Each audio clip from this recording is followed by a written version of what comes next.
Pemirsa, ketinggian bangunan maksimal 15 meter yang selama ini menjadi harga mati dalam Perda nomor 16 tahun 2009 tentang rencana tata ruang wilayah Bali diusulkan untuk direvisi.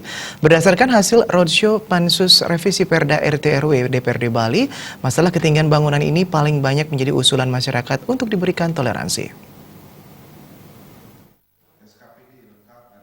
Hal ini juga mengemuka saat sosialisasi Pansus Revisi RT/RW Provinsi Bali di Kabupaten Klungkung. Ketua Pansus Perda RT/RW DPRD Provinsi Bali yang memimpin rombongan Kunker, Ketut Karya Satnyada menyatakan terima kasih kepada Pemkab Klungkung yang sangat proaktif dari awal pembahasan, memberikan masukan terhadap perubahan Perda RT/RW Provinsi Bali.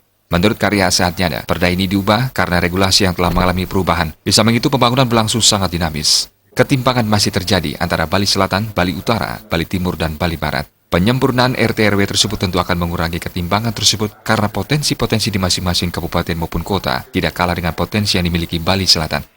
Sebagai contoh di Klungkung ini kan Nusa Penida ini kan akan dikembangkan itu seperti telur emas.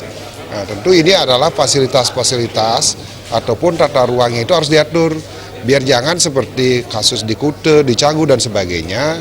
Kita rencananya beberapa membangun infrastruktur tetapi karena pertumbuhan ekonomi, investor lebih cepat, sehingga kita tidak bisa mengeksekusi.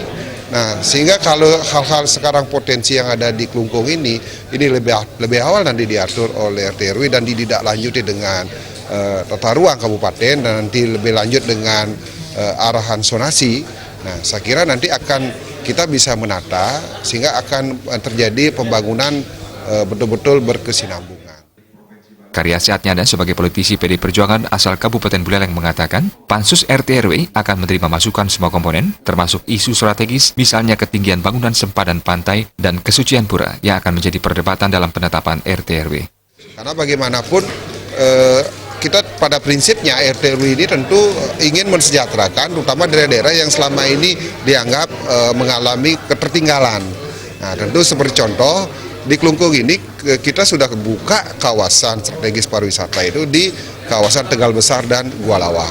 Nah, itu kan selama ini kalau itu tidak dibuka, itu orang itu tidak akan bisa membangun.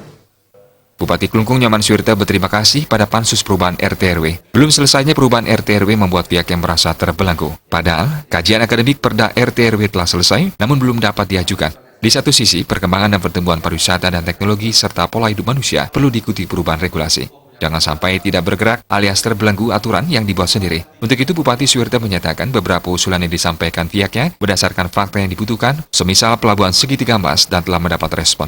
Hanya pihaknya mengingatkan di Ceningan lengkap dengan Roro dan Pesinggahan. Radius antara Pesinggahan dan Kusamba dapat menjadi pelabuhan. Rapatkan lagi di internal agar terkait dengan perubahan ini benar-benar nanti hasilnya tidak ada masalah yang ada di lapangan, termasuk tadi zona-zona suci yang disampaikan itu sudah jelas kok. Jadi kawasan suci tetap ada, tetapi ada zona-zonanya. Jadi zona mana, sejauh mana bisa membangun restoran saja, bisa membangun hotel saja.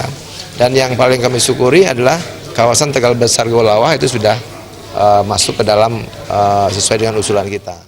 Pembahasan terang Perda tentang perubahan atas Perda nomor 16 tahun 2009 tentang RT/RW Provinsi Bali tahun 2009-2029 dilaksanakan melalui kunjungan kerja Pansus di ruang rapat Praja Mandala, kantor Bupati Klungkung, diikuti Kepala OPD terkait, Perbekal, Pendesa, serta tokoh masyarakat di Klungkung.